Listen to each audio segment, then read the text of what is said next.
open. Second. All in favor? Aye. I pledge allegiance to the flag of the United States of America and to the republic for which it stands, one nation, under God, indivisible, with liberty and justice for all. All right. Capital Planning Committee report. Who's going to do it? Nick? Yeah.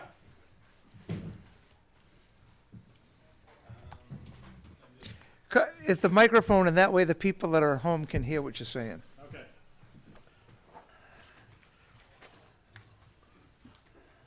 Nick, I'm glad to meet you. I don't think I've met you before formally, so. I'm Nick Oram. Yep. And I've lived here, moved here from Hanover, New Hampshire, maybe 5 years ago. I Oh, live good. on Green Street in Yep. Newbury. Yep, good place to move from. This is a lot closer to the salt water, which is Yeah, but Dartmouth was closer. true. Yeah. In the Capital Planning Committee, we've heard rumors, whatever, that there may be some misunderstandings, disagreements as to our position relative to the Board of Selectmen. So we thought it would be a good idea to just get the issues out in the open. So the first of those issues is whether our position is advisory relative to the board or whether our position is final. And Tracy gave me a copy of the town council's opinion some time ago. And I think there's a sentence in there that I think sums up the whole thing. And that is, it says, after such consideration by the CPC, the town meeting may vote to appropriate sums for that improvement regardless of whether the CPC recommended that project or not. And I think that sums up the whole thing. So our position is that capital projects must be submitted to the Capital Planning Committee and go through the process and be included in our report, but our recommendation isn't final. The Board of Selectmen's decision is final. So I don't, did we have any disagreement about that, or? There was some semantics on it last year, okay? And it was tied up with the schedule, okay? Well, it was almost like it got here, this request got here too late for us to consider, okay? And ultimately, the way that a town like Newbury is governed is through town meeting. And it's the town meeting vote that really counts. It's not the selectmen, it's not capital plan, and it's whatever. And if the town meeting hears something and votes for it, then so be it. But it's really finance committee and capital plan to recommend if they think it's suitable or not. And that's where it came on the thing is, nope, you didn't send in the request in time last year. We got that in a couple of projects. And some of the residents were upset over that. Okay. Well, let's talk about that a little. How does that go, Nick? Is it just once a year when you send the recommendation to us? We have a deadline that, what is it, November 1st, when capital projects are supposed to be submitted to the committee. And I don't know, frankly, I've only been on the committee for maybe a year and a half, but we've been pretty flexible with that. You were last year. You I were. was just gonna say, because otherwise, I don't think it's that great an idea, so as long as there's flexibility, or do it 2 or 3 times a year, Yeah, or no, whatever, so, yeah. I mean, we don't want to stand on just a bunch of rules, you know, we want to Yeah. get things done just like you do. So. Okay. I know Chuck Beer's not here. He got tied up at work earlier today. He called me, and he may or may not make it in time. He had some concerns over what constituted capital projects that came under your review, okay? Number one was Chapter 90 funds, okay? All right, well, that's another issue on my list. And, Okay. and we've talked about that as a committee. And as a committee, we've concluded that I think Chapter 90 is roads, is it not? Yeah. Yeah. And Maintenance, roads maintenance. our essentially. position is that that's not our purview. Okay. What else do you have? The only other thing I could think of was the amount of money where the capital planning would get involved with. And it came over the repairs on the Grange Hall. It was his recommendation that it be tied, that the $10,000 be increased to $25,000, that we keep it consistent with procurement. Now, who is that? Chuck. Yeah, we had quite a discussion about that, you know, and in my opinion, that made a lot of sense that, you know, we don't want to get involved with I mean, this is supposed to be capital improvements, you know, big deal projects, long-term stuff, and, you know, we're getting to the point where a roof repair ends up looking like a capital improvement where, you know, for a small building, it seems inappropriate. No, that's another issue that was on my list is the $10,000 limit, and we've talked about that as a committee, and you know, I wouldn't say that that's something we'd go to the mat over, but $10,000 seems to work, and again, in my brief experience on the committee, it really hasn't been a problem. I mean, they're just, you know, you could pick another number, but there aren't very many projects that come between 10,000 and any other reasonable number that you'd pick. And so you know, it's ultimately the board's. If you want to go to the town meeting and recommend a different number, then I suppose you can. But it seems to me that $10,000 works pretty well. You said a couple things were mentioned. You said you have on your point, so maybe it'd be better if you Yeah, made your just gonna things. say. All right. Well, Give us your list. Well, my list is pretty short. So, oh, and so we've already covered 3 out of the 4 things. So those are, you know, whether our position is advisory, and I think we're all in agreement that we must. Projects need to be presented to us, but ultimately, if the board decides to recommend something to the town meeting, then you can do that whether we recommend it or not. And then second issue was the $10,000 threshold. Third is roads, and fourth is the composition of the committee.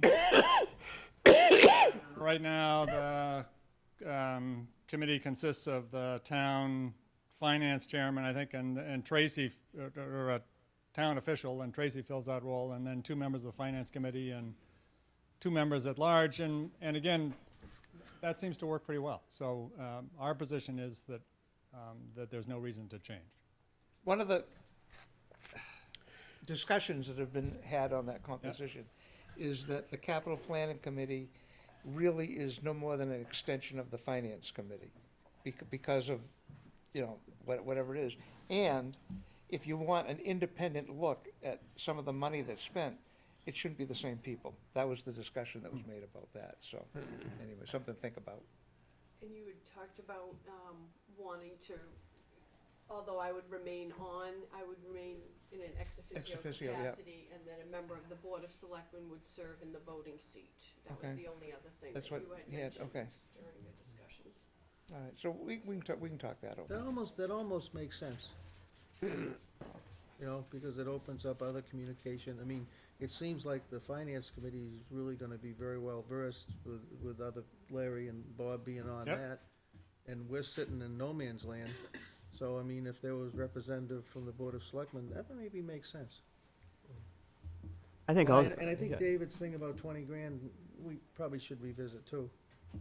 Yeah, I mean, getting back to who sits on the capital planning committee, you know, I was supportive of the idea of having a member of the Board of Selectmen on the committee, you know, probably communication, but also, you know, that we don't get blindsided, because at the end of the day, we're the ones that have to decide what Yep. goes on the warrant, right? And, you know, any 10 citizens for a regular town meeting can add their own warrant articles if they so choose, but, you know, it's one of our primary responsibilities, and so if we can keep communication going as the capital planning committee starts developing their priorities and so forth, I think it'll Yeah.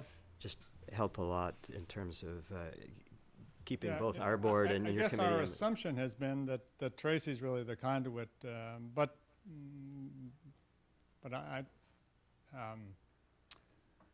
if, I guess maybe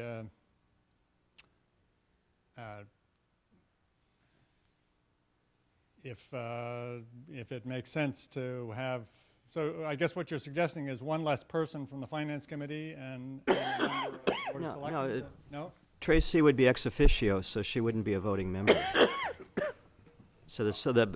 If we change things so Yeah. a selectman was one of the voting members, that would just replace Yeah. Tracy as sort of the town And it makes sense. representative. I mean, I, think about it, it's kind of a benign issue. I mean, I agree. yeah, I mean, you know. Yeah, and it's not a control issue here, it's more No. just a communication issue in my mind. Yeah. all right, well, those are, Okay. so, we just wanted to get those issues out on the table, and I don't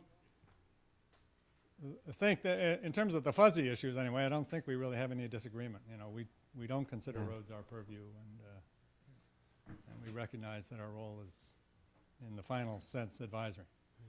And Nick, I don't wanna take and have you go away with thinking things that might not be true. I can't speak for my board, cause I'm sitting among them tonight, but at least for myself, I mean, I applaud the work the Capitol, Frank Visconti's a good friend of mine, I applaud the work that the capital planning has Yeah. done. They've done a lot of work. So this just might make things a little easier, and it's kinda like looking at something, you know, like the representative was saying early tonight, they haven't really gone back and got together and ever reviewed anything, so it's kinda nice to maybe review this.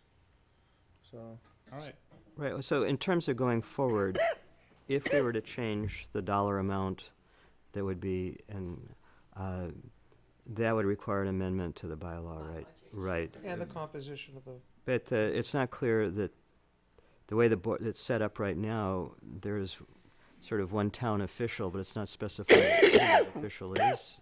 I can't remember. Well, it specifically says, I think it says the director of municipal finance. Yeah. Okay, yeah, Director of Municipal Finance, whoever that is. 2 members of the Finance Committee. there is no and- position like that in this town. Yeah. So we might wanna do an Yeah. update anyway. Yeah, so it sounds like that, and also we could deal with the road thing too, as just a clarification issue at the same time, so. If you want, I can draft something and, send it off to the committee and to you guys to take a look at it, and then, as we move closer to town meeting, you can approve it if you wanna Right. keep it on the warrant. Sounds like a plan. Good, Thank you. thank you. John O'Connell. Okay, it's a condition of our 2003 stormwater discharge permit, which we're still working on, that you have to listen to me once a year, report on what's been going on. As you know, the new permit that was supposed to be in '08 still is not in place. We're still obligated to keep chugging along with the '03 permit obligations. But given that we're running a volunteer operation, we chose to get as much of a running start as we could on the new stuff, simply because without a huge amount of money, we'd be absolutely overrun, overwhelmed, and everything else if all of a sudden we have to start from scratch. So anyway, what we've been doing, I'll take these on the 6 various categories of obligations. Public education. A year ago, in April, we had a stormwater fair down at the Fish and Wildlife at the foot of Rolfs Lane. Moderately successful. This year, we have a few more participants. Hopefully, we'll have a few more people come. It'll be on the 5th of April. Same place, 9 o'clock to 10 o'clock, 9 o'clock to 12 o'clock on a Saturday morning, and it's geared towards elementary school children. And for the grown-ups, we sent another brochure, a different brochure out with the tax bills this year. This is a freebie because we use small things, so there's no additional postage involved. The second one is public participation, which basically means you get a lot of people to work for nothing on this, and we've been fairly successful in doing that. We have a committee. We've only had one meeting this year, and that was just for the heck of it. Most of the committee members, there's only 2 of us that are really worker bees. The rest are town officials, and we're dealing with them all the time anyway, so there's no real need to meet on a regular basis. What the major thing we did was elect Yvonne Buswell, who has been an enormous amount of help. She's a chemist, which certainly complements the team. She's going to be running the illegal discharge illegal discharge and detection and elimination project when that happens. It seemed appropriate, given that at 75 I've got 1 foot on a banana peel, and it doesn't make sense that something this important be in one set of hands. So I'm trying to get Yvonne into everything that I'm doing so that she's in a position, if anything happens, knows where everything is. I'm even going to show her a way around the files in my office. Speaking of illegal discharge, this year I think we will buy 1 test kit, one that doesn't need any reagents, because reagents have a short shelf life. Just to get people started training on the drill, just try to get people thinking about how to do this testing, and the conductivity and temperature kind of thing, which go together, would seem the appropriate thing to do. It's only a few $100s, and it's pretty unlikely that that's going to end up being wasted. But I think it's a reasonable gamble. The mapping is just about done. We have to get a number of other things that weren't on the original map for the '03 permit. That was outfalls only. It's subject to a field check when the snow gets off the ground. And there's a number of Triton students that would just love to be pulling down latitude and longitude with the GPS for all of our outfalls, which is, again, something that we're asked to do by EPA. The site runoff thing is we haven't really done much on that. Most of the town is under Concom jurisdiction. Doug is on top of people to keep the siltation control under control. And we got some thoughts about those relatively few jobs that are not under the Concom's jurisdiction, and thinking in terms of having something, for those to keep siltation out of catch basins. The subdivision rules and regulations are just about revised, as are the stormwater regulations. I was hopeful of getting them in so we could tell EPA we've done it. I've been telling them for the last 2 years that we're almost there. Got to say it again, unfortunately, but we've done a number of things we really didn't have to do, so hopefully we'll be forgiven for that. But it should be sometime in the late spring that we have a public hearing and we're off and running on those. The final one is cleaning up our own act as a town, and Tim has done a great job. We flagged Jimmy Cunningham flagged one catch basin that had no sump. It just had a dirt bottom, which is obviously a no-no, totally counterproductive. I asked him to take care of it. He did, and in so doing, he found 6 others. So we've got 6 catch basins that are no longer discharging dirt into the wetland out here. The rain garden project, which has been going on for a couple of years at the Newbury Elementary School, except for the planting, got finished this fall. We had a number of people that deserve a huge amount of credit for that. The 2 ladies that started it, Emily Sullivan and, senior moment, Sally Milliken, were just like junkyard dogs. They found money in the Fish and Wildlife and got some money out of the Parent Teachers Association. We pulled together a bunch of people. John Hartnett contributed some time. Tom Hughes. Poor Phil Capilupo signed on for about a day and a half of excavator time. 4 days later, he was finally out of there. So we owe Phil big time. Billy Pearson was very helpful at the last minute, and that gang deserves a lot of credit.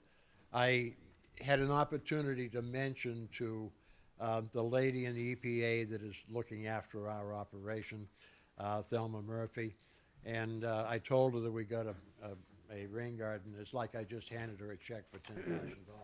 Huge smile.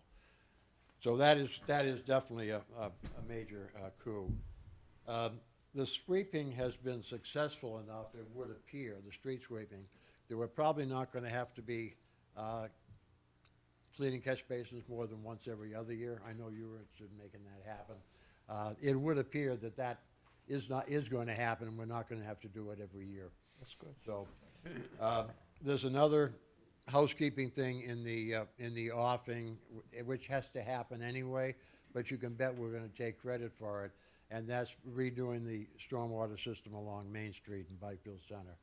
That had to happen before we paved anyway. It made no sense to pave over junk. So that'll be fixed. We had to do it anyway, but it is certainly gonna be a major plus for the stormwater program in general. There's been an awful lot of people that have been very, very helpful on this. Every single person in town government, every single town employee that I've had to ask any help from, I got it, okay? And with a smile and not a growl. Day to day, Doug and Martha are a tremendous amount of help. Tim has been super cooperative, and he's come up, we're working together pretty well, doing each other favors. The list goes on and on. The Concom has been very supportive. Steve Fram has helped out on behalf of the Board of Health in getting stuff out into the hands of the dump operators. And various members of the Parker River Clean Water Association have been, and Marlene Schrader especially, have been helpful with suggestions and pointing out bits of literature we could use. So I think I have covered just about all the Academy Award credits that I need to hit. Here's one here. The hell with him. He's an old friend of mine. He doesn't need the credit. Anyway, that is it, and we just wait for another year, and hopefully they will finally get their act together and issue this thing. We pretty well know what they're going to say, but you don't really want to make an investment of town funds until they actually say it, because you never know. I don't want to have a lot of testing gear lying around that, guess what, they changed their mind and we don't have to use it. Thank you. Thank you, John. Thanks, John. What have we got? Five minutes, How much pick do you something need? How small. much? Okay, you've got not much. John Weiss had to go out of town today, so he asked me to basically present the proposed zoning amendments to the board and request that they be referred back to the planning board for public hearing. And he gave a brief recap a couple of weeks ago, but just to summarize again, the first one is a new bylaw pertaining to medical marijuana treatment centers, also known as registered marijuana dispensaries, and this would replace, if it's adopted, would replace the moratorium that was approved at town meeting last fall. The second one is a revision to the site plan review bylaw. The genesis of this was actually a recommendation from town council's partner, Mark Bobrowski, that ours was outdated. So we started to take a look at it, but we've also, now that we've had 3 site plan review things go through the process, we've seen what issues have arisen, so we're trying to deal with those as well. Trying to shorten the approval time period. We're doing a 2-level review so that the level 1 wouldn't require a public hearing, and trying to deal with some of the things that actually arise during construction.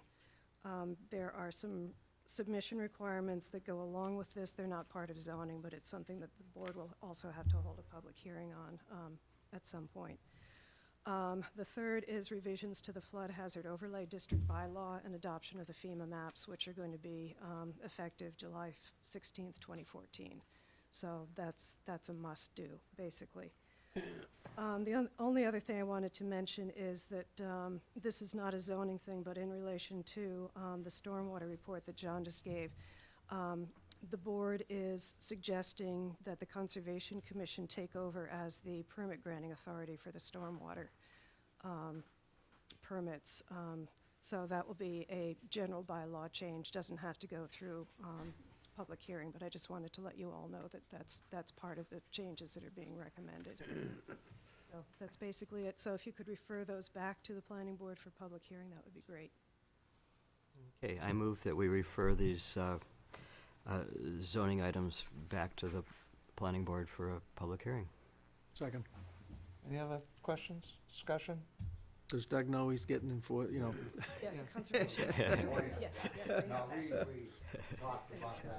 They wouldn't do that. yeah, I know. All right. All in favor? Aye. Aye. Thank you.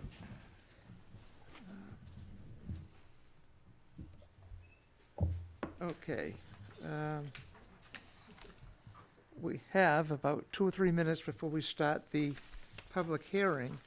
However, we probably have time under new business, the request from the Merrimack River Feline Rescue Society for use of the upper green for strut for strays and road race. Frank, could you tell us what you got planned? Yes, In and thank you for seeing three us mi- tonight. 3 I'll minutes make it or real less. fast. Yep. Frank Bertolino, I'm a Newbury resident, I'm a volunteer for the Merrimack River Feline Rescue Society. This year, we've requested to hold our strut again at the Upper Green, which our strut is a walk, and we have vendors there as well. We start at the Upper Green, we cross over Hanover to Green Street, we take a right on Boston Road down to the train tracks, we reverse direction right before the train tracks, and back to the route again, back to the green. This year, we would also like to add a road race. And we'd start one with that, where like to start at the Upper Green, cross over Hanover, head down Green, follow Green down to Hay Street, take a right on Hay, follow Hay down to Boston Road, right on Boston Road, and back up Boston Road to Green, back across Hanover, back to the Upper Green. Am I going too fast? I don't want to. No. Last year was our first year. We were very successful. We pulled a pretty decent crowd. This year, we would like to. Our vendors were so happy with what we pulled for people.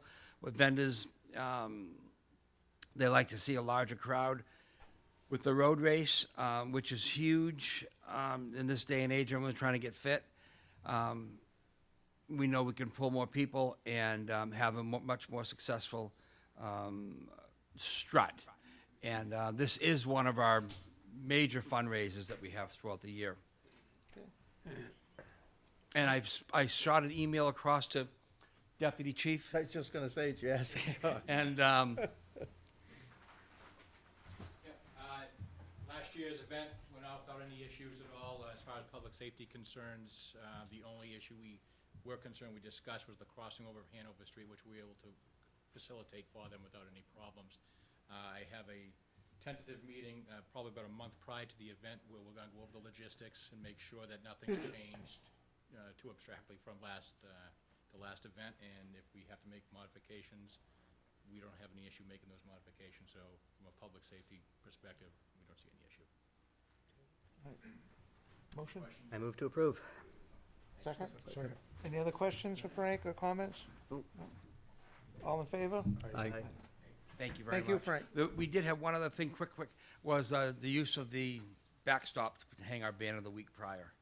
That should be there too. Okay. That's in there, you guys can play You got with the that later. request in here? Yeah, right here. Okay. Well, are we all set with that? Is that time frame okay? Yes. Good.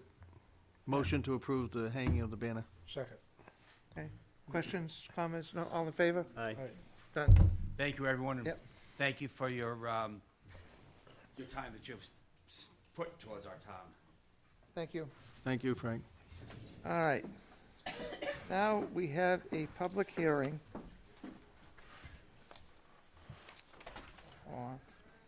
All right, this is a result, well, the reason people are here. Dear Ms. Festa, this is to notify you that a complaint in writing under the provisions of General Law, Chapter 140, Section 157, having been made concerning a dog, Freckles, licensed, owned, and harbored by you. You are hereby notified that on Tuesday, March 11th, 2014, the Board of Selectmen of the Town of Newbury will hold a public hearing at the Town Hall, 25 High Road, Newbury, Mass. At 7:30 p.m. to determine whether or not an order should be entered concerning the restraint or disposal of such dog as this board may deem necessary. Whereof fail not to appear and present such evidence as you may have to show causes why such dog should not be restrained or disposed of in accordance with Chapter 140, Section 157 of the General Laws of Massachusetts. I guess, I don't know who's who here. Festus, who's the Festa? All right. Probably the best thing would be the complainant could explain what happened, okay? Okay. And you gotta accept with the microphone so the people at home can hear you, all right?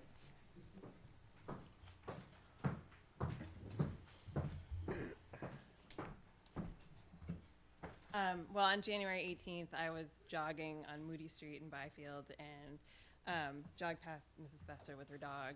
And as I ran past the dog, she had it on a leash, but he pulled away from her and attacked me and bit me on both of my legs. All right. Did you file a report at that time? I did, yeah. Okay, with who? The animal control officer. All right. And I went to the emergency room, and I think they filed a report. Okay, you've got that in the report. Yeah, we've got the Yeah, and I think that documents I here. just saw the report for the first time last week, and I think that there's some discrepancy in what they wrote down. And my husband called while he was driving me to the emergency room, and so it says that the dog was tied in the yard, but the dog she had it on the leash. Okay. All right. Do you have a comment on that? Yeah, it's,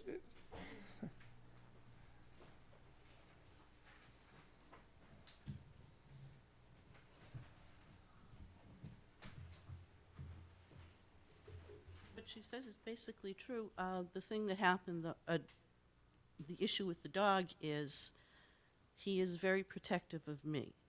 And when people are jogging, I try to be very alert when I have him out. He goes on a very short area. If you know Moody Street at all, where it turns into Spring Hill, there's a little triangle. That's about it, from my driveway down to there, and then back again. Because I know that if somebody startles him and I'm with him, he's going to try to defend me. He figures they're coming after me. And so that's basically what happened. I do have all his paperwork. I think you said I needed to bring that, so I do have that as well. is this a first-time occurrence? No. Okay. Could you elaborate? I believe it was 6 years prior. My husband had the dog out on a leash, and he attacked another person who came up on them. It was basically a similar situation. Okay. And I think that she said something about a nick. All I can think of is, I'm not sure when, I think it was somebody on my street, and I think it was late at night. And I'm not positive on this one because it was just so long ago, but there had been a car accident where a car of teenagers slammed into the tree at the end of my driveway. And I had gone out, and the woman from up the street had come down, and she said that she had called the police. And the dog came out the door. It was just so confusing, because there were kids crying and stuff. And I think he might have nipped at her, but there was no, according to the dog officer, there was no blood drawn on that. Does anyone on the board have any questions? Yeah.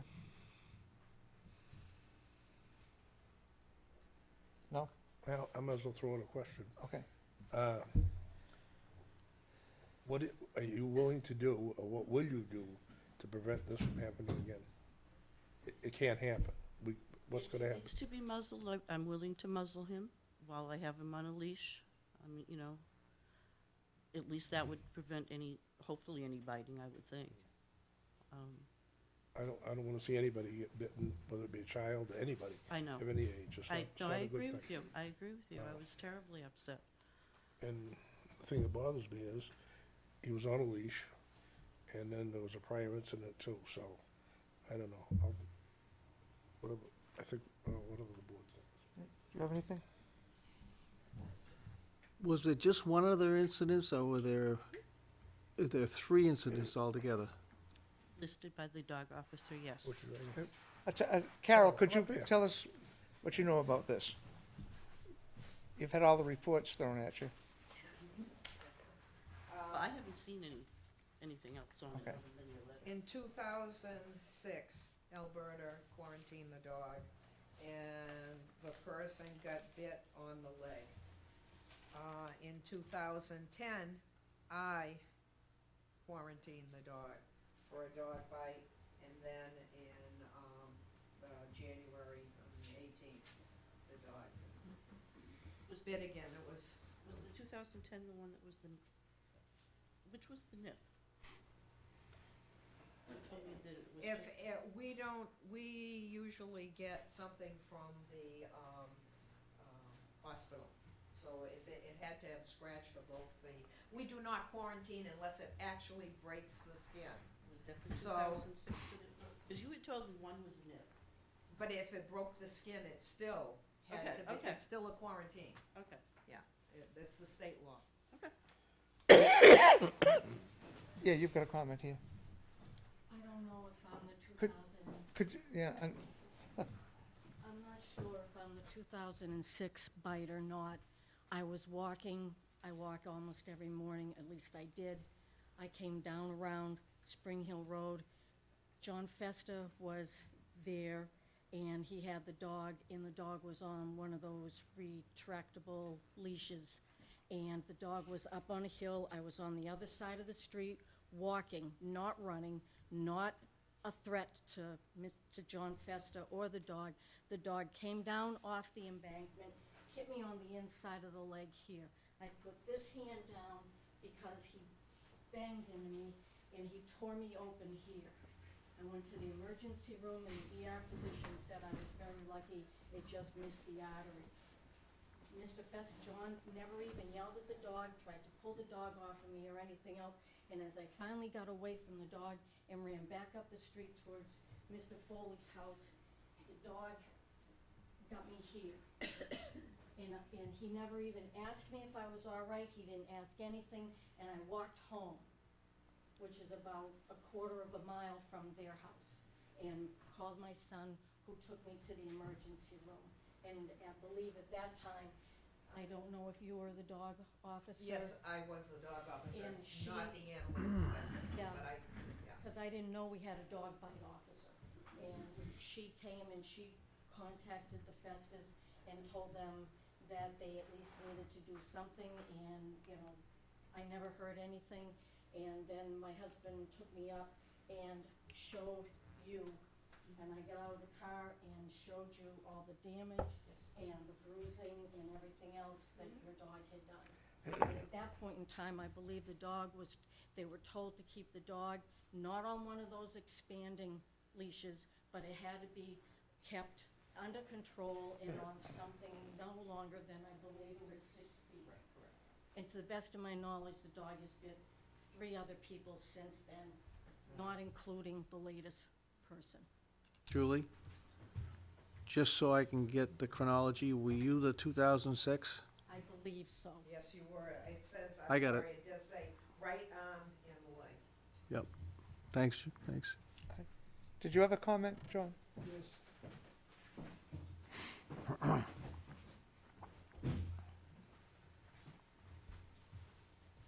far as Julie's concerned, she says I didn't ask how she was. She was pretty hysterical and justifiably so.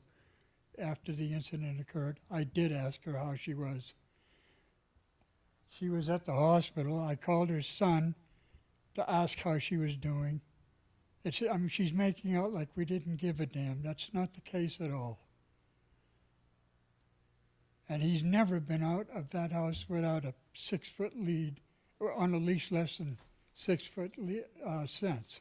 And he has not bitten 3 other people since. Where did you hear this? He bit the Steese girl that lives down the other end of Spring Hill when she was out jogging, and I'm not sure they ever reported that. And it's my understanding that you had to have medical care because the dog went after you, Who? Karen. Of course not. That's ridiculous. He never went after me. All right. Anyway, you're not the one we're gonna restrain, John, okay? It's- No, I understand that, but, you know, I just don't, But, Yeah. you know, this is not a mad dog. He's not a bad dog. All right? This is a guy that lays on the couch with his head on my lap every night. I wouldn't let him, he treats my kids like returning veterans from Afghanistan every time they pull in the driveway. I mean, I wouldn't let them spend a minute with my grandchildren if that was the case. Yeah. I mean, he's not a savage. What kind of a dog is he? He's a mutt. Okay. We've had golden retrievers for years. For 37 years I've lived in this town. I've had a dog from the day that we moved in. All right? He's not a pedigree like they were. He's a rescue dog from Alabama. How big is he? That's He looks like the size of a lab or something like like that? a golden. Golden? Like Okay. a golden. That's right. okay? It's easier to think about that. Yep, okay. You know, I admit, if you walk up to my door, he's going to look menacing and he's going to bark at you and he's going to growl at you.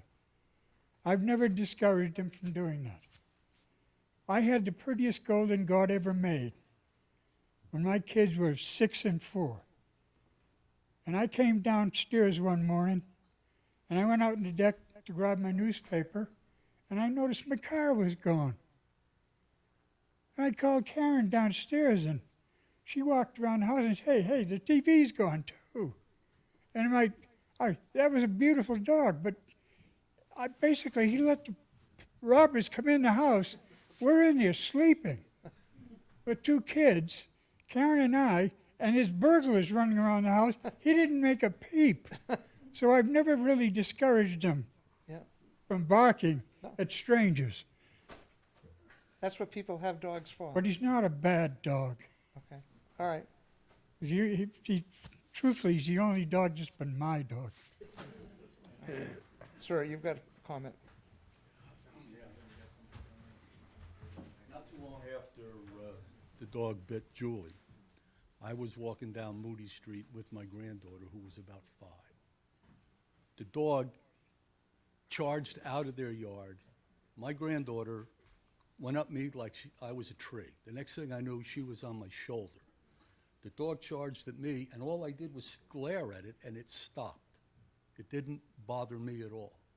So I don't know whether the dog's just got an issue with females or whatever. I don't know. I would not like to see the dog put down, but I think that just keeping it on a leash is not a reasonable decision to stop this kind of thing from happening. I believe they make muzzles that would absolutely prevent the dog from biting anybody. My 2 cents. I've got a question. Is your yard fenced in? It's not, okay. Oh, it's got a corral fence, but that's, good as that. That's only on the front part of the property.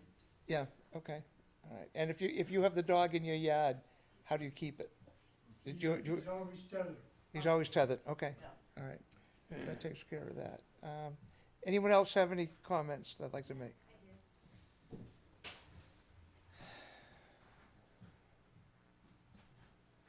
I had actually emailed each of the selectmen prior to this meeting.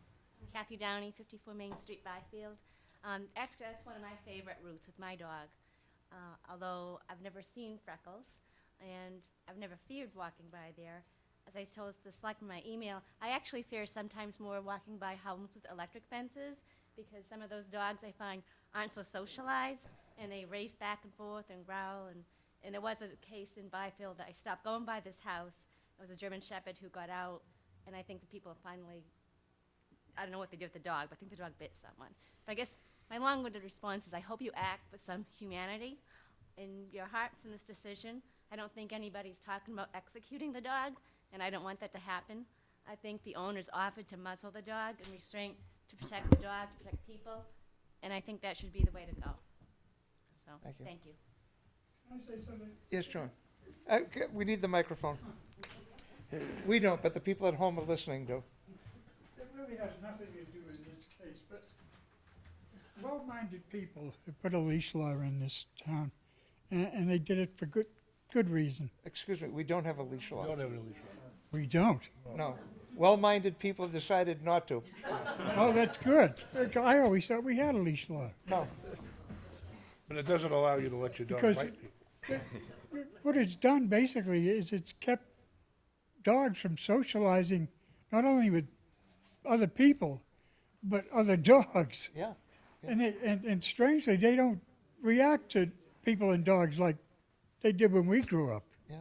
Oh, that's right. So, all right. Sure. We have also lived in this town for 37, 38 years. I had a job when I was working that I traveled a lot. And Byfield being rather rural, I had 2 big dogs the whole time my kids were growing up. I'm a dog person. But all of that is notwithstanding. Like I said, I'm not interested in seeing the dog put down, but I am interested in seeing him stop bothering people. And my dogs really never bothered anybody, and they were generally pretty big. And I had them for a reason, and they performed, exactly the reason I had. Carol? May I speak? Yeah. I'd like to make a suggestion that the dog be put on a properly fit muzzle, like a Baskerville muzzle. I will show them how to use it by giving them treats. They don't like it at first, but if you keep giving them a treat in the muzzle, they eventually learn. And I'd be willing to work with them to show them how to get a dog used to a muzzle. I think that's the way to go, because if she's walking it, even if it pulls out of her hand, if it's a properly fit muzzle, it can't hurt anybody. I'd like to add something what Carol said. And I will monitor Okay. and make sure everything's I'd like to add something Carol said. We had, not that long ago, another incident with a dog. And that dog, while he was on a leash, bit other dogs that really attacking him. Okay? And what we came to was the muzzle thing, among other things. And what Carol has said about the dog not liking the leash, the owner had to be taught on how to make the dog want the leash, and it was treats. Okay, so that's a good thing. All right. I think we're all set. We heard enough?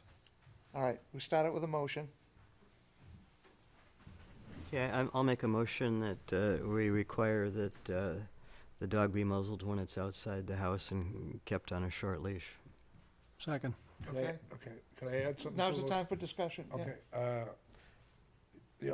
Okay, I have a lot of reservations about it, but the only reason I'm willing to go along with it is if Carol monitors it, and you're strict about it, because I don't think we should have anybody else getting bit, walking down the street.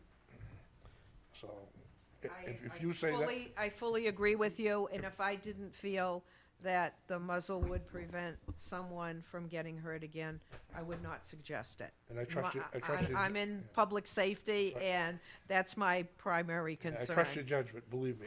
30 years in the business, don't worry, I'll take care of it. Okay. All right, and, well, before we vote, I'd just like to add one more thing based on our experience with the previous dog, okay? And the dog was pretty big and the fence wasn't that high and people were nervous about it. Barking became an issue, all right? Everyone that walked by, the dog did his job and barked and announced that someone was coming by the yard. And the neighbors all got together and had a cookout, people on both sides of the issue. And they helped the dog owner. One of the things they did is they got together and with the cookout fundraiser and everything, they bought those vinyl strips to put in their chain link fence so the dog couldn't look out and see what was going on outside, and that slowed down the barking. So, if people can get together on this, don't put the history behind you and keep complaining about it. Try and work together and work for a solution, and, Carol will be the facilitator for it, okay? And I'd like to add to this, I've been kind of quiet tonight because I think most people that know me, I think I've owned a Labrador ever since I don't ever remember, except very recently, that I don't own a dog, and that's because my son had just lost a great lab, and we had a great lab for what we did with the Labradors. So I'm very, very dog conscious. I think I have a lot less trouble with dogs than I do anything else. However, we do have a lot of people being bit, John. So what's being proposed here at first is gonna seem a little hard. It will really, the alternative would be something different. So the onerous, though, goes to you folks to really try to facilitate the process, and I know you will. I So- think Carol, I'll back that up with, I think And Carol's Carol, point- thanks. Yeah. And again, you have to get the dog so that he doesn't feel like he's being forced into a muzzle, okay? The reward and the treat thing, okay? That's my advice. I don't have a dog, but, makes sense. That's how I'd react to it. So, All right. that's a new thought here. A whole new thought. Motion's been made. How would he look, discussion- John? All right. One other thing, do we say anything about, I'd like to have the people that have gotten bit be made whole. In other How? words- I don't know. Do we do that, or we just forget about? I don't think that's our business, actually. All right, all right. I don't know, we can, if you want. Well, I mean, it's funny, Mike has kind of he's interjected something, and I don't want anyone, to go away with thinking that we seem to be taking the dog side, because we're not. I mean, I haven't been afraid of dogs very often in my lifetime, but there's been several times. And I'll tell you what, I was frightened. So I know what that can feel like, and if you were getting bitten and you were getting bitten, so we might have sounded like but, we're gonna take this very seriously, that John that the dog is really muzzled and restrained when he's walking with a leash, and if it happens again, the issue will be different. Okay. All right, all in favor of David's motion? Aye. Okay, good. All right. Does this seem like a reasonable solution to you? Absolutely. That's all I wanted. was Okay. For the dog to be muzzled, because it was a really bad bite. Yep. But Okay, good, thank you. All right, thank you, everyone. Let's see you for that. All right. Town administrators report. Do we have to declare the meeting closed, Kathy? Should we? The hearing? Yeah, all right. Motion, To close what? the meeting. Okay, Close the hearing. Close the public hearing. okay, second. Any complaints, discussions? All in favor? Aye. Aye. Aye. All right, town administrator report. Okay, I'm gonna start off with some good news. Excuse me, people are talking, could just go out in the alcove, we got the rest of the meeting to run? Okay. I want to start out with some good news. I received notification as well as a check from the Sylvia Blanche Lunt Trust. She left the town of Newbury $54,599.10 for the restoration and preservation of the Upper Green, and it was left in loving memory of Wilhelmina, Sylvia, and Thomas Lunt. Wow. So, I know that's something we've had our eye on for making some improvements to that area, and now we may have a funding source, so. That was great news. Also wanted to let you know that, I worked with town council today finalizing the lease agreements for the fire companies. So I'll be downloading those into your Dropboxes, and if, I'll have them on the agenda for the 25th. That you can approve them, and at that point, I will forward them on to the individual companies for their comment. Okay, so that's for the next meeting. Also wanted to let you know that, you have appointments coming up for the Board of Fire Engineers. We currently have 7 members serving. Appointments generally are made by the Board of Selectmen in April. So if you wanna accept letters of interest between now and then the appointments are effective May 1st, just so you are aware of that coming up. Also, I did put in your Dropboxes the Town Administrator Act proposed changes. We've been talking about them for about 2 years now. I included changes to,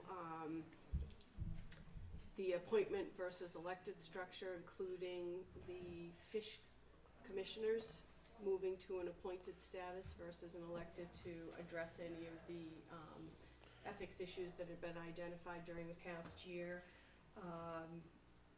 Also, moving the town clerk to an appointed status versus an elected status.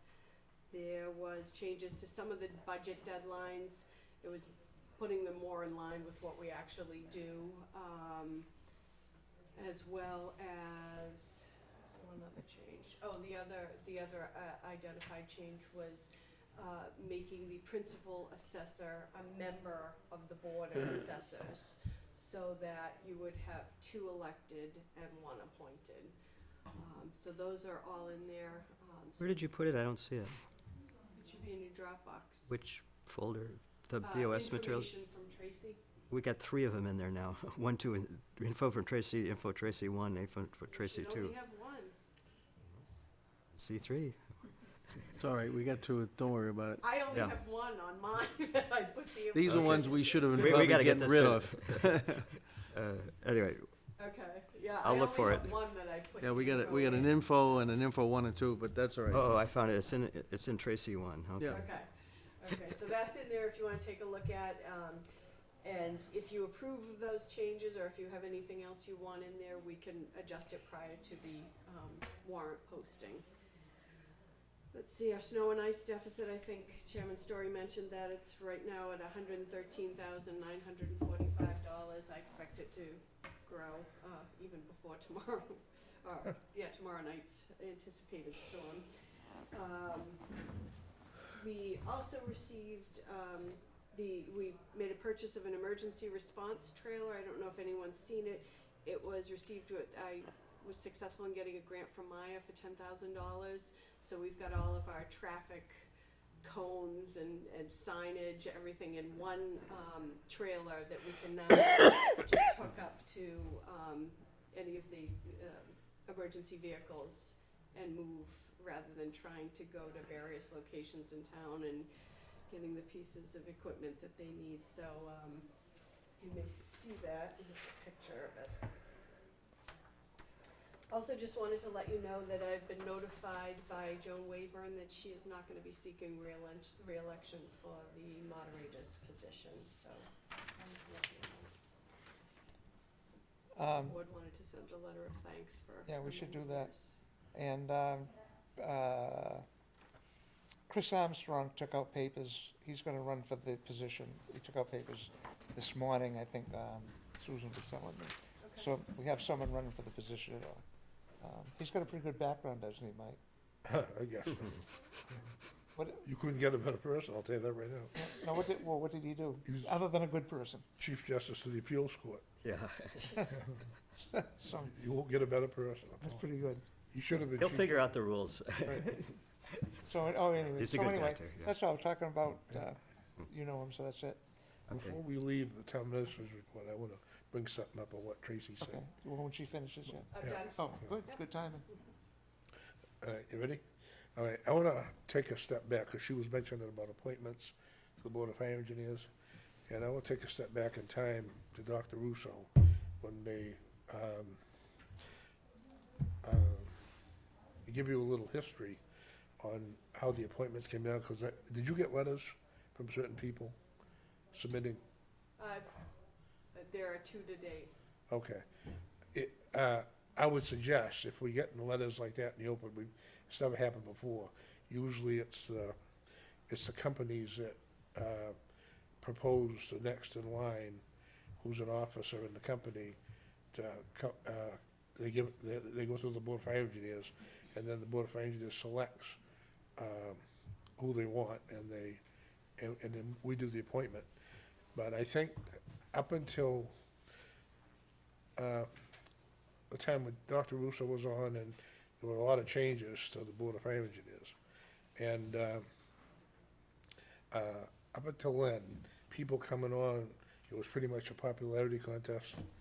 And now, with a lot of our senior members leaving, it can't be a popularity contest anymore. We've got to have qualified people to do that, because they're gonna have the position of either assistant chief or deputy chief, and one of them will be the chief. And whoever is gonna take charge of a scene or any type of an emergency, they've gotta have some qualifications, some training from the fire academies and things like this before we approve it. We may have to, if we don't, we'll have to look and see who's applying, or who they're proposing, We may have to send it back to them for a better person. Don't be surprised if that happens, because it's never been done this way before. But we really have to have qualified people now in these positions. We can't go in the wing and the prayer anymore. So that's what I say. I wanna, this is just discussion right now, and I'm laying the groundwork because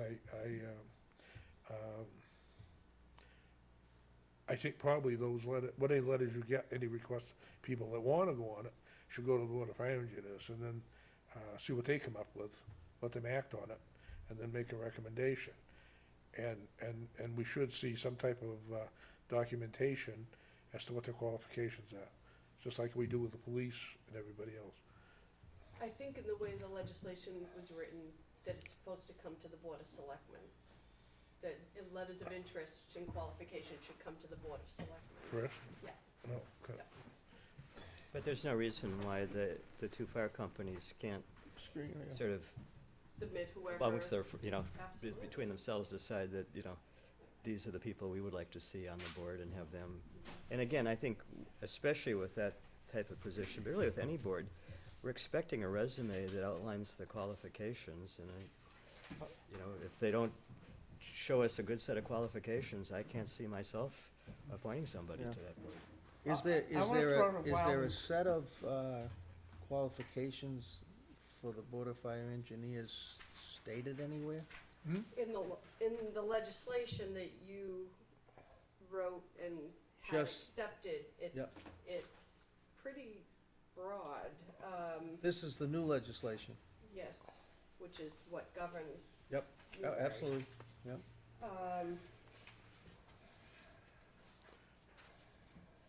Notwithstanding any general or special law to the contrary, any elected or appointed official or employee of the town of Newbury shall also be eligible to serve as a member of the Board of Fire Engineers, as a firefighter, or both. The Board of Fire Engineers shall have full and absolute authority in the administration of the department, make all rules and regulations for its operation, report to the Board of Selectmen from time to time as the Board of Selectmen may require, and annually report the condition of the fire department to the town along with the Board of Fire Engineers and the fire chief's recommendations thereto. Okay, I've got a wild and crazy idea, but something for thought. Does, being on the Board of Fire Engineers mean that someone absolutely has to be a firefighter? Because one of the things that we have going back and forth is finances, okay? And it's not just the fire department, it's every department in town. And would it make sense to put someone with a financial background or planning background on the Board of Fire Engineers? Just something to think about, you know? Well, the only thing that throws a little kicker in that is the Board of Fire Engineers are your top echelon for the town fire department. So the chief, they pick the chief as the Yep. chief. Then the head of each department is a deputy chief, and everybody under him is an assistant chief. So if you have a fire in a certain day, and the chief isn't there and the deputy isn't there, one of these guys is gonna take over the scene. He's gotta have some experience. Someone from the planning board is not gonna have any clue as to what you're supposed to do with a fire, and how to extinguish it, what they have available, and especially, they're gonna be strangers going in, so you're gonna be sending Okay. men into a building, and you can't do that. Mike, I'm a little puzzled here, because if the chief isn't available, doesn't it naturally fall to the deputy chief and not to somebody on the Board of Fire Engineers? They're not responsible, it's. Yeah, every one of them has a title. No, what I'm saying is that in the chain of command, if the chief is not available, then you go to the deputy chief, right? They are members of the Board of Fire Engineers. No, what I meant is that you could have members of the Board of Fire Engineers, and I'm not advocating for this necessarily, but I'm just saying that they don't necessarily have to be experienced firefighters because they don't have to get involved in fighting fires. Well, that's Well, David's question. that's not what they're there for. I mean, the Wait, way I'm the way asking we what- restructured our department was, when you appointed the Board of Fire Engineers, they took on the leadership positions of the town, okay? I don't know why you would put anybody in that doesn't have any qualifications on fighting fires or handling an emergency. I don't know why you'd ever wanna do that, when we need, Mike, I said, I didn't say that was something I would think of doing, but rather that in terms of the chain of command, the Board of Fire Engineers isn't part of the chain of command, right? It's the chief at the top, and then the two deputy chiefs for the two fire companies that are next in line, and so on. And so the Board of Fire Engineers is not part of that chain of command. The fire engineers, Fire once engineers, right. appointed, elect a chief among them. Right. They So just- that that's- could be a concern, I agree, but I also don't think that this every one board- of those people in the Board of Fire Engineers have a title. They're either an assistant chief or a deputy chief. So we should probably, because now, I wasn't confused So before. we have- Now I'm confused. We have So seven maybe we should get, We have 7 assistant chiefs or deputy chiefs?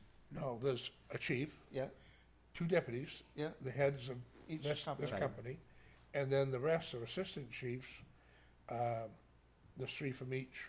I think they may even call themselves captains now. I've heard it both ways. And Mike, that's not in the legislation for the Board of Fire Engineers, is it? Well, see, what I'm asking I right think we're now, getting a little confusion here between what goes on within the fire companies and what goes on at the And board. that's No, what no, I, Practice isn't necessarily what's in the law. There Yeah. may be some deviations between what we've historically done. yeah, this doesn't have anything to do and with what fire the legislation companies. says. The appointment of the Board of Fire Engineers and the way they're structured is state law, is the law that we, you know what, I need now, I don't think I needed it before, a definition of what the Board of Fire Engineers is and what it does. I can email you if you want. Because, I mean, now I'm confused. I mean, I had my idea of what it was. And I kind of, I can, on one respect, understand what Mike says. Why would you have people that aren't firemen on the Board of Fire all I'm saying Engineers? is you, And I can understand, but I can understand because it's almost a town body and everything has financial It is a town complications. It is a Well, town I meant, body. and Almost. everything has financial complications. Maybe it would do to have someone with a financial mind. But now, and I'm gonna make myself very clear in a minute, that brings into question what the function is for the Board of Fire Engineers. I thought it was an ad hoc decision-making board to help the fire, and like David was saying, that the fire department and the chief and the deputy chief and everyone else throughout that was separate from fighting fires. So, I mean, I need a definition Well, of the Board of Fire Engineers. let's get the I'll documents send and you then, the laws. Yeah, because now Anyway, I'm confused. You got us all thinking. well, I mean, Yeah. I knew before what all I they were. want you to do is put in a qualified person, not somebody that's not qualified. In other words, the companies have some good people that have reached the position of lieutenant, but they haven't run a fire by themselves. They don't have the experience yet, and we're in the middle of growing pains. So all I'm saying is, I hope we pick the best person possible for the position where we want to fill it. I think we're all in agreement with that point. Yep. We're just a little confused as to what the actual requirements and role thereof for the Board of Fire Engineers. It sounds like we all agree they elect the fire chief, but beyond that. All right. Feline. Can I ask one question? Only one. So that means that, because I'm confused now, the Board of Fire Engineers could elect a chief that's the chief of the Board of Fire Engineers, but he's not chief of the fire department? No, it's chief No. of the fire department. That's their job. They are, the Board of Fire Engineers run the town fire department. That's right. Yeah, what makes it confusing is we have two private fire companies as opposed to Right. a big city-style fire department, right? That's what makes it confusing. And again, it's part of our colonial tradition, right? I mean, even though the fire companies as we know them today aren't that old, that was kind of like your fire insurance company back in colonial times, right? Is that, you know. Did that answer it? Okay, I'll tell you what, I'll give you back another next week. question. No, I'm okay. Give you I'm one okay. more.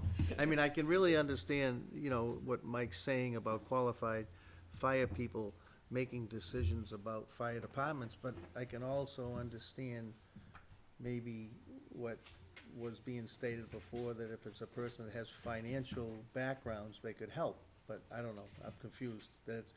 Forget about financial. Where's our financial right here? But I mean, so, but if I listen to what Mike is saying to me, that it's almost a prerequisite for the Board of Fire Engineers to be a fireman. If I listen to what that says there, which is the document of what we're under now, that's not the case. So I'm gonna be confused, but that's okay. Well, I think a lot of people in town are confused about what we call the fire department, right? And the two fire companies, that it's a, you know, and many other many other communities don't have this arrangement, and so, and we have the leases and all the other stuff that goes on there, so it's a rather complicated arrangement, and it's not surprising that even we don't always understand the details. Now, I think, I can't think of her name. Jen. She asked for a thing on how the fire department started, Yes, and they gave it to you. yes, It tells you, one sentence, what the fire company does. yes, Did. yes. Did you catch it? What it said in the top? I don't remember the word for word. The only thing the fire companies do as a company, they're part of the Newbury Fire, they're totally Newbury Fire Department. Mhm. The reason they came into being, the town of Newbury didn't vote for any equipment or anything. So the first sentence was, that was their purpose, Yep. to get equipment for firefighting. Yeah, for protection. And that's what they did, and the thing is, they wanted the equipment they wanted, and they raised the money to get it, and that's the way it is today. That's what they care about. You know, they don't want you to stick them with a truck that they don't want, or that won't run, Yep. yeah, so that was the only purpose of the company, not, everything else is under the town.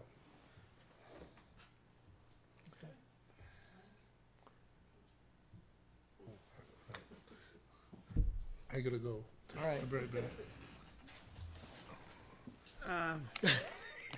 We have to review, the 2014 commercial clamming licenses. Are they here? Where are they? Okay, actually, the Shellfish Commissioners have reviewed them all, and as well as Diane Joel, the treasurer, who signed off that they had their Okay. excise tax paid, and the town clerk who certified their residency, with the exception of one. I don't know if anybody knows him, Peter Moran, 33 Spring Hill Road. Doesn't have what, is excise taxes paid? He's listed as a voter in Salisbury, we don't have him as a resident here, so I think we should request proof that he's been a resident for a year, Right. because that's qualification. Yep. So I'll hold this one out. The Okay. rest of them, all you guys have to do is look at and sign. Okay, why don't, if you say everything's ready, why don't I just read the list off of them, David? And how many are there? Quite a few, it looks like. Yeah, that's the, Leonard Dobson, Kyle Adams, I can't, I know what that, I can't read that signature. You know, is it Bennett maybe, or Barrett? Barrett. Ron Barrett, Hutchins Road, Plum Island? Yeah. Okay, Ron, okay, Yeah. good. Jimmy Beauparlant, Frank Bennett, Gus Campitelli, Tim Castine, Paul Chartier, I guess, Ben Colby, Charles Colby Jr., Gavin Colby, Mason Colby, Bob Colby, Neil Conley, Michael Corbell, I guess. Looks like Everett Davis Jr., Jay Dodge, Joshua Dodge,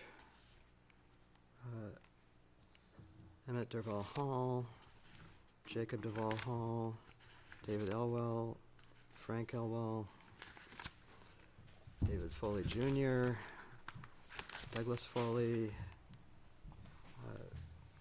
Gage Foley, Robert Fournier. Told you there's a lot of them here. Zachary Fournier, Peter Franson, Want to hurry up, Dave? no, Fenway is, okay, Want me to start I've done, You I've take done a few half, and now then- you do the next half. I opened my mouth. No, you're on the Fs, Jeffrey that's not Janvrin, F. Joshua Janvrin, John Kelly, Matthew Kelly, Neil, wow, what's that one say? Lojek, Ross Lojek, Chris Manzer, Alexander Moxon, Noah Morrow, Cody Nixon, Michael Nixon, Daniel Noyce, Casey O'Brien, Ernie O'Brien, Francis O'Brien. Here you go, Joe. How come you got all the ones with a nice, easy to read names? That's just 'cause, you know. Raymond O'Brien, Kirk Olson,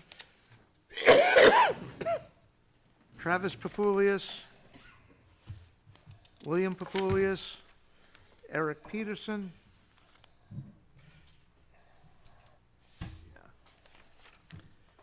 Joe Rocco, Tom Savage, John Short,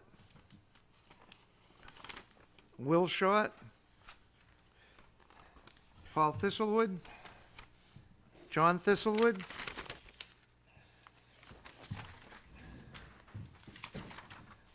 Pete Thistlewood, William Thistlewood, Jeffrey Thurlow, Jeffrey Thurlow Jr.,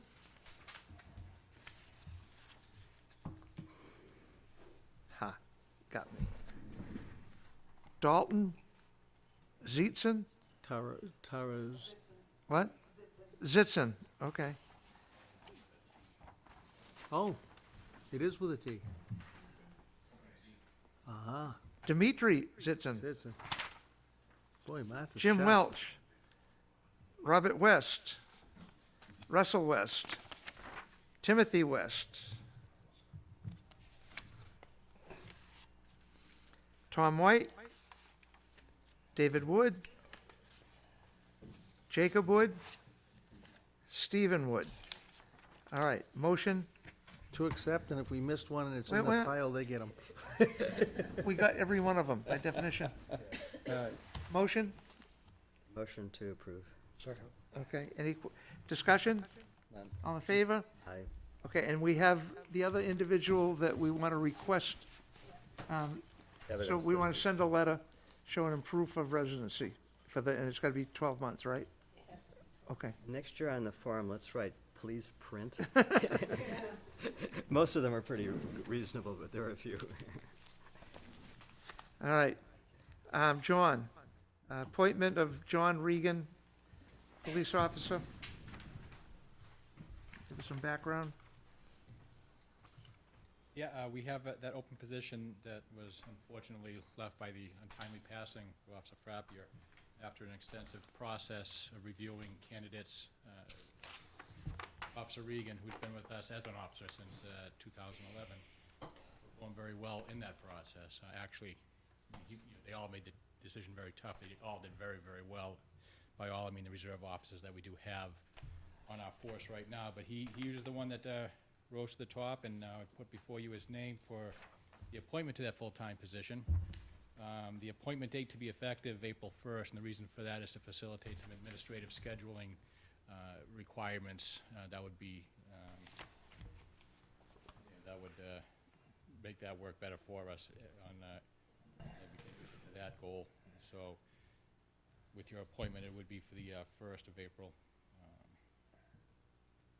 He's been with us as a reserve dispatcher. He started in 2010, so he has a lot of experience on our department, and he'd be a very, very good candidate, and very good full-time addition, very appropriate full-time addition to our department would be our recommendation. After listening to John, I recommend and make a motion to appoint as of effective, full-time patrolman, John Reagan. Second, Second. discussion, questions? All in favor? Aye. Aye. Okay. Thank you for that. And there's one more addition to that. Resultant of that vote, we have to petition the state for a temporary waiver where I have to submit an application. The appointing authority has to sign off on that. That also helps with the timing of the appointment. I can have this facilitated because it usually takes a couple of weeks for them to process and come back. So what I'd like to do is pass this, and I need at least the chairman and 2 other appointing authorities. And the waiver is for what? It's so he can legally serve as a full-time officer until the next academy, available Okay. academy. It's a 270-day waiver. All right, motion Motion to accept the waiver. Is that what you're to asking? apply for a waiver. To apply for a waiver. Second. Okay, second. Any other questions? All in favor? Aye. All right, thank you, John.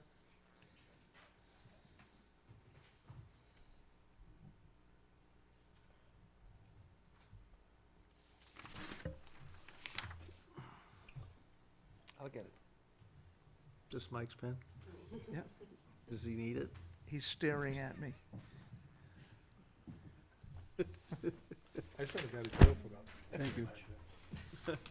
All right, we have a request from the Historical Society of Old Newbury to place small signs around town for their 35th annual garden tour, June 7th and 8th. Signs up May 28th, removed June 9th. Motion.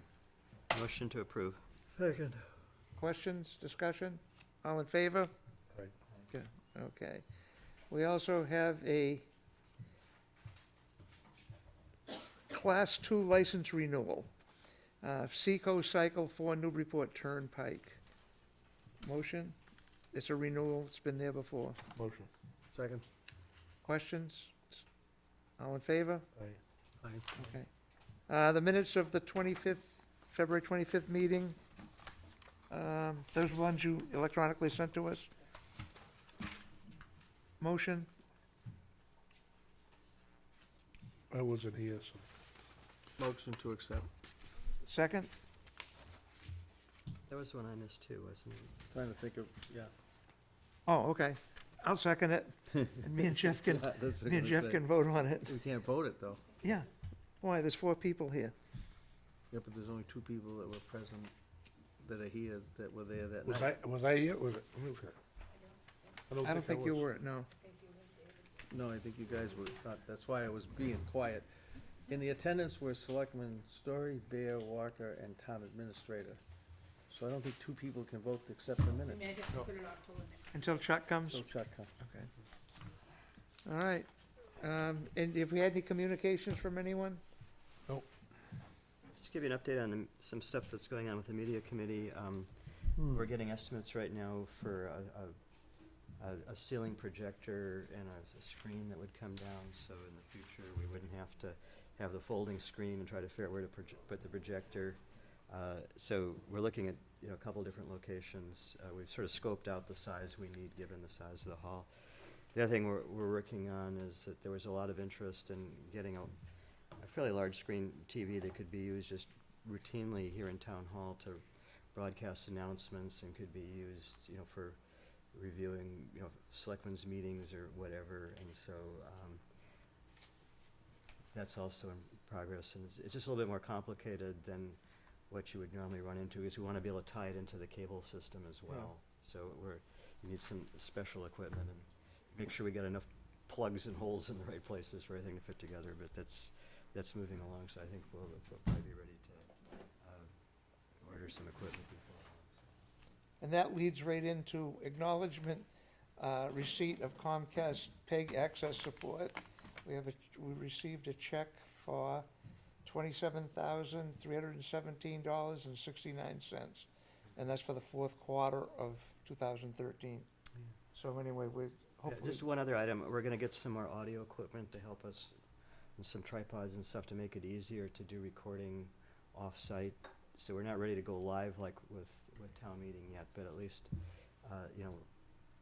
our special town meeting, I think, was the first time we've actually tried to record a town meeting, and we've learned some from that, so we're gonna get some more equipment. Part of it is so we don't have multiple people having to run equipment, that we can have one person who's kind of sitting there at mission control, and very much like what we have here in Town Hall. So hopefully we'll be ready for annual town meeting to do a better job, but we're getting there. Now, one question to you, to the media committee. When can we get Caleb more money so that he can like do the zoning board, other meetings? It's more finding people who are willing to do so. I mean, we're looking into, offering a stipend to see if we can get some of the Triton students interested, that type of thing. It's really a manpower. It's not so much a money issue as a manpower issue, that people have to get trained. They have to have the time available to do the meetings. And at this point, we've only got a couple people outside the committee that have been trained so far. But again, these things usually take time. And Yep. Now, we're do other towns that have been doing it for a while, such as like Salisbury, do they have a full-time employee? They have a. Yeah. don't they have a Yeah. five-oh-one? Did I hear that, Caleb? Yeah. So, that's my only thought, Yeah. if we move forward to modern, it'd be nice to get someone that really brought us to that level too. As I say, I think it's, what we're trying to do is diversify, because I think, one of the things that I've heard so many positive comments about is, Caleb is trying to do these oral histories and other sort of documentaries of the town. And, for example, everybody who's seen Jim Cunningham walking through the woods talking about the old mines and stuff have really enjoyed it. And so we're trying to get a nice blend, because, and having more than just town board meetings. And so we're trying to bring everything up kind of in balance. And Caleb has been interacting with other towns. The chair of our committee has volunteered in other towns, so we're getting there. But also things like the town meeting, special functions at the schools. We're still working with Triton to try to figure out how to get that to go, because we haven't had a lot of cooperation from Raleigh, and so we're trying to figure out what we can do between Newbury and Triton to at least get the educational channel going now. Right, we've got our sort of town channel, up and running. Is Raleigh broadcasting an education channel at this time, do you know? No. No, okay.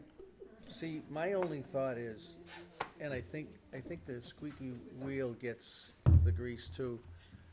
A lot of even what you heard at this meeting tonight would have a clearer vision for people if we were also had capital planning committee and the finance committee on television.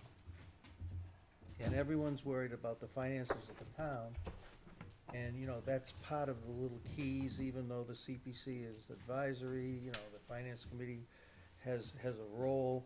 It kind of puts everything in place for when the selectmen step forward and have to make certain recommendations that come from other places, and Tracy has information, I don't know, it just seems like we're missing a big part of, we got the planning board, we've got, the selectmen, and we're missing, but that's fine.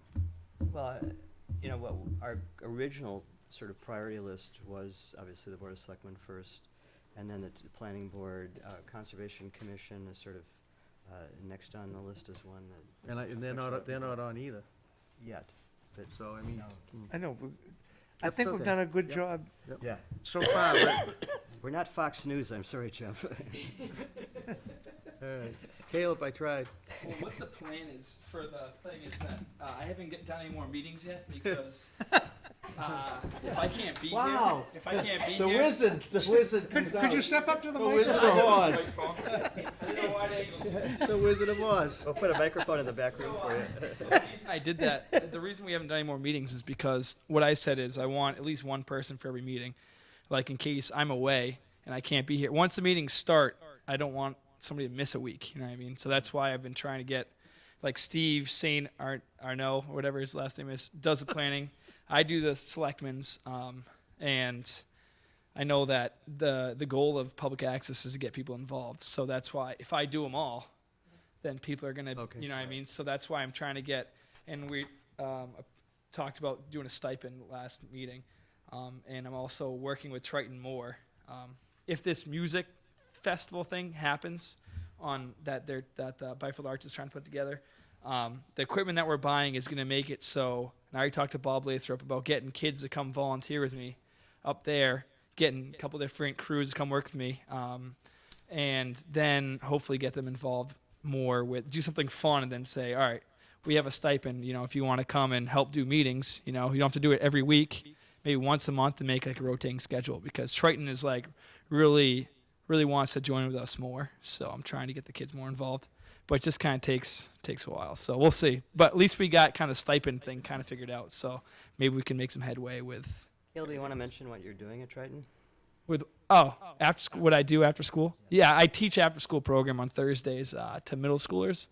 And so, and that's like the next crop of kids. So I'm trying to, and there's a couple kids that are sophomores that I'm trying to talk into coming and helping, but it's kind of hard to get them excited. But I told them about this arts festival that we might be doing, and they're like, that's awesome. So, and Bob Lathrop is really behind us, and him and I, he was my teacher in high school, so we're really close. So I have a really good connection with Triton. So I'm hoping that with the stipend and with hopefully getting this new equipment, so we can do these music events. And the Byfield Arts Center, they're going to start they do music once a month, but eventually they want to do like poetry and, plays and more stuff like every weekend. So if I have the right equipment and I get the high school kids involved, then we have more content for the channel and get the kids involved, because if we get the kids involved, more parents are going to watch, so. I want to tell you, when we first started talking about filming all these things, I, in my mind, after watching the Newburyport channel, said, we need filler, so there's always something on there. Yeah. Well, damn it, your filler has become better than the meetings you've had. I just want you to know Cool. that. No, I appreciate it. I love this job. I have a blast, so it's fun. It's fun. Yeah. Thanks for Contrary to clearing that up. I was going to say, contrary to popular opinion, Caleb actually does have a life outside of Newbury Town Hall. All right. Do we have anything else? No? All right. So I don't know what that means if we don't have anything else. Motion to adjourn. Second. All in favor? Aye. Done. Good.